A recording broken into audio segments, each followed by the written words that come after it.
Hello everyone, hope you are all right. Let us begin today's session. Today we will learn heating effect of electric current. In the first lesson of this chapter, we have learned that how the electrons are moving in the circuit. What causes the flow of electrons? We learned that the chemical reaction within the cell generates the potential difference between its two terminals, and because of that the electrons come into motion and they flow through a resistor or a system of resistor in the circuit, which is connected to the battery. Now here you need to note that a battery or a cell is a source of electrical energy. We have also learned that to maintain the current, that means to keep the current constant throughout the circuit, the source has to keep expanding its energy. Now whatever energy is generating, where this energy will go, so that is a point to think. Let us think over it. We can think in such a way that a part of the source energy, now source energy means what? The battery or the cell which produces the energy and which gives energy through the circuit.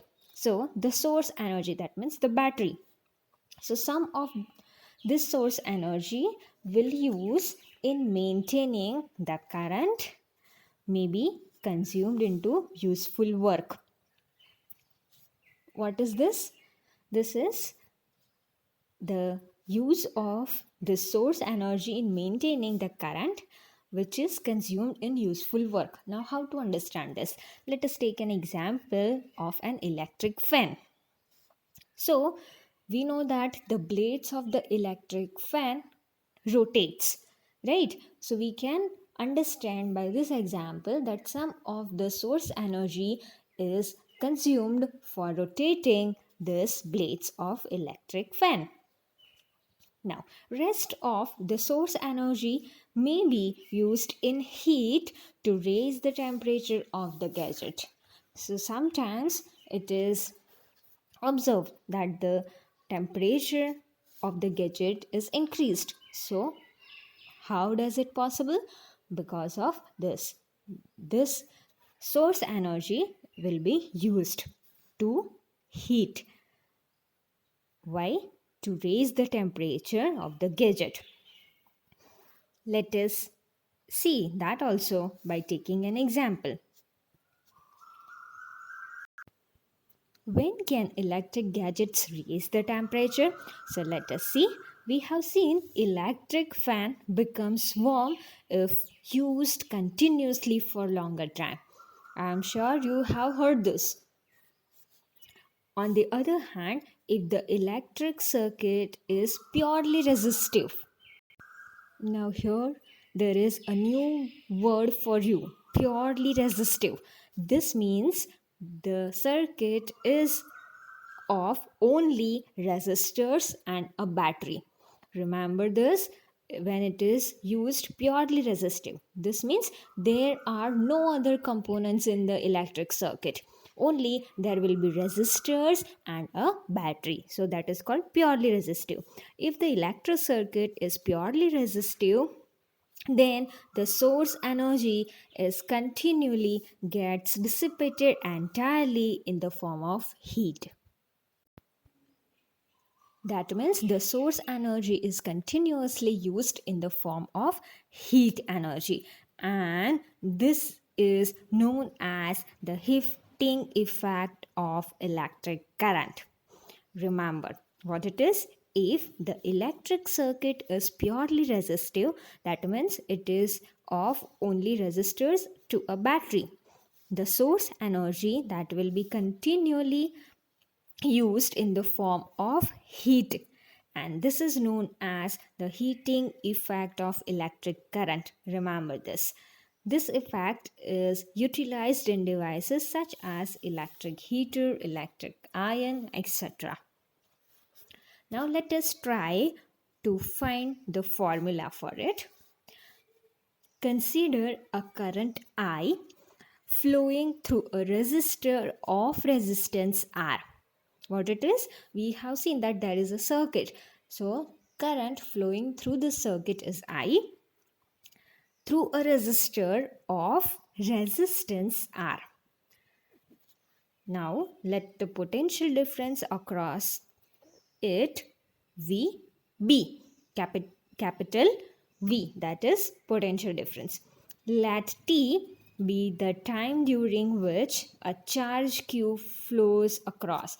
Now again recall the first session of this chapter. We have learned that electric charges that we have represented as capital Q.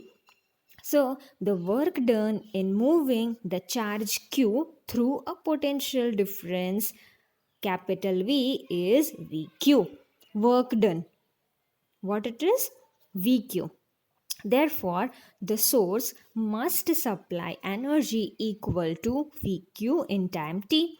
So, the power input to the circuit by the source is P is equal to VQ divided by T. Now, how did we get this equation? Recall in standard 9 we have learned power is the rate of doing work. That means the formula of power is work done divided by time. So power P is equal to work done W divided by time T. Now here work done is V into Q, potential difference into charge Q, and divide by T. So we got equation VQ divided by T. So that we can write it as V into I. How did we write this? Q divided by T is I. Recall the first session of the chapter. We learned that electric current is equal to electric charges divided by time. So here Q divided by T, we will write it as I electric current. So we got an equation power P is equal to V into I, where V is potential difference, I is an electric current. Or else, let us consider that the energy supplied to the circuit by the source in time t is P into T, power into T. What it is? Energy supplied to the circuit by the source. That is P into T. That is VIT. What happens to this energy expended by the source? This energy gets dissipated in the resistor as heat. That is why for a steady current I, the amount of heat H produced in time t is H is equal to VIT. Students, this equation also you will remember. We will make use of it for solving numericals. Heat H is equal to VIT, where V is potential difference, I is electric current, and T is time. Now, in this equation, let us apply Ohm's law. What is Ohm's law? We know it is V is equal to IR. So, in the equation 12.20, if we apply Ohm's law, so in place of V, if we keep IR, so our equation becomes H is equal to I square RT. Equation 12.21. This also you will remember. H is equal to I square RT. This is known as Joule's law of heating. This please keep in mind. H is equal to I square RT is known as Joule's law of heating. What is the meaning of it? This law says that the heat produced in a resistor is directly proportional to the square of current for a given resistance. You can say in the equation itself, H, that is heat, okay, is equal to I square. That is, it is directly proportional to the square of current. I square means square of current. then it is directly proportional to the resistance of a given current and directly proportional to the time for which the current flows through the resistor. Square of electric current, then resistance, that is R, and time in which the current flows. So this is Joule's law of heating. Remember this. And what it says, that also, that 3 points you will remember. In practical situations, when an electrical appliance is connected to a known voltage source, then equation 12.21 is used, which is Joule's law of heating. After calculating the current through it using the relation I is equal to V divided by R. When this is used in practical situations, when an electric appliance is connected to a known voltage source, which we know the value of known voltage source we know, then from that voltage source we have value of that voltage source, right? V. So R also we will have, so we will calculate I, and then this H equation we will use. Now here we have learned two equations of heat, right? One is equation 12.20, that is H is equal to VIT, and another one is this equation 12.21, which is Joule's law of heating, H is equal to I square RT.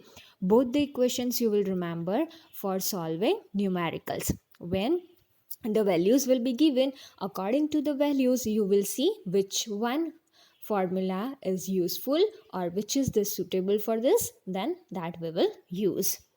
Okay, so this is all about heating effect of electric current.